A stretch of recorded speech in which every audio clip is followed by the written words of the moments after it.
Guys, അസ്സലാമു അലൈക്കും. നമ്മളെവിടെ പോവാ? ഞങ്ങൾ മേപ്പേരി പോവാണ് ചായ കുടിക്കാൻ വേണ്ടിയിട്ട്. അധിക വീഡിയോ എൻ്റെ ചായ കുടിക്കലാണ് കേട്ടോ. അങ്ങനെ എനക്കൊന്ന് എക്സാം ആയിരുന്നു. അങ്ങനെ നമ്മൾ എക്സാമൊക്കെ കഴിഞ്ഞിട്ട് ഓള് വന്നപ്പോൾ പറഞ്ഞ് നമുക്ക് പുറത്ത് പോയാലോ ചായ കുടിക്കാനെന്ന്. അങ്ങനെ ഞാനും അസിയും എൻ്റെ ഇളയ അനിയത്തി റെനയും കൂടെ ചായ കുടിക്കാൻ വേണ്ടി മേപ്പേരിക്ക് പോവാം കേട്ടോ. അങ്ങനെ വലിയ പ്ലാനിങ് ഒന്നും ഇല്ലായിരുന്നു, എന്തെങ്കിലും കഴിക്കാമെന്നുള്ള രീതിയിൽ അങ്ങനെ പോയതാട്ടോ. അങ്ങനെ നമ്മൾ സ്റ്റോപ്പിലേക്ക് നടക്കുന്ന കേട്ടോ അങ്ങ് കാണുന്നത്.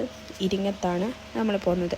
അങ്ങനെ അവിടുന്ന് ബസ് ഓട്ടോ കയറാമെന്നുള്ള രീതിയിൽ അങ്ങനെ സ്റ്റോപ്പിൽ വെയിറ്റ് ചെയ്ത് നിൽക്കുമ്പോൾ ഓട്ടോ വന്ന് ബസ് നമ്മളതിൻ്റെ മുന്നേ വന്നിട്ട് കേട്ടോ. ഭയങ്കര തിരക്ക്.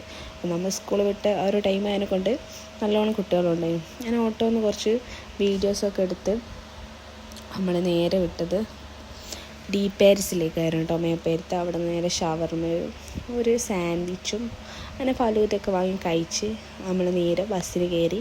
വേറെ പണിയൊന്നുമില്ലായിരുന്നു, അതും കഴിച്ച് നമ്മൾ നേരെ വീട്ടിലേക്കും വാങ്ങിയിട്ടുണ്ടായിരുന്നു കേട്ടോ.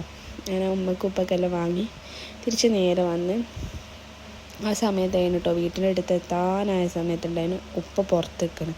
അങ്ങനെ ഉപ്പനെ കണ്ട് നേരെ നമ്മൾ നേരെ വീട്ടിലേക്ക് വിട്ടു.